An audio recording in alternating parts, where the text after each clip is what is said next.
Me used to DJ, me used to listen DJ. Heard about DJ, talk about DJ. Respect some DJ, no rate some DJ. Cause some DJ can't even DJ. Paul Jones wants to know if there's one delivery in Aussies history that you could relive, what would it be?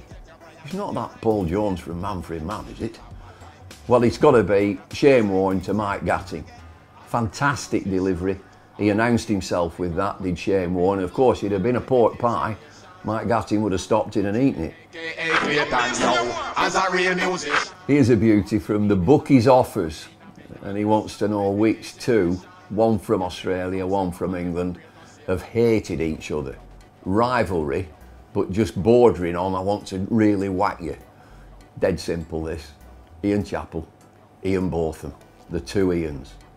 I think, well, there's one of them a pensioner, Chappell, but they've still got it. They still want to get it on. They still want to meet each other in a lift in a dark night and get absolutely stuck in. Pair of handbags. Serious question here from John McGurk. Who's the best English leg spinner that I've seen? English leg spinner. And why do we not produce leg spinners?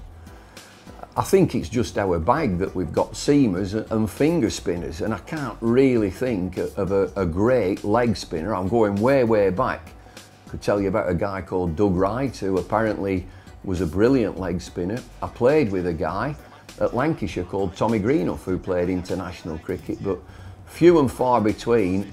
Recent times we've had Ian Salisbury, we've tried Adil Rashid, but it's just not our bag. Now, if you talk about off spinners, we've got an absolute cracker, Graham Swan.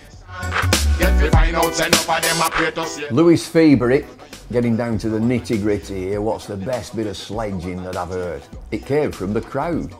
And it was when England were 517 for one. I think Alistair Cook had gone on to 200. It's at the Gabba, Brisbane, and all the crowd had turned up as plastic seats. And there's a fielder stood at silly mid-on in a ridiculous position, and he shouted, he was sledging Ricky Ponting. He said, "Good thinking, Ricky.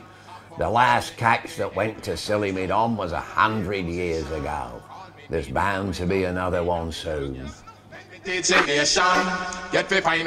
Lots of you are asking best Ashes moment, and there really has been a lot. Danny Stewart says his best Ashes moment is Monty Panesar, Jimmy Anderson saving the day down at Cardiff. Me, got to be 1981. And not Ian Botham, who was fantastic, but Bob Willis. Big bad Bob Willis. 8 for, coming steaming in and absolutely nailing it.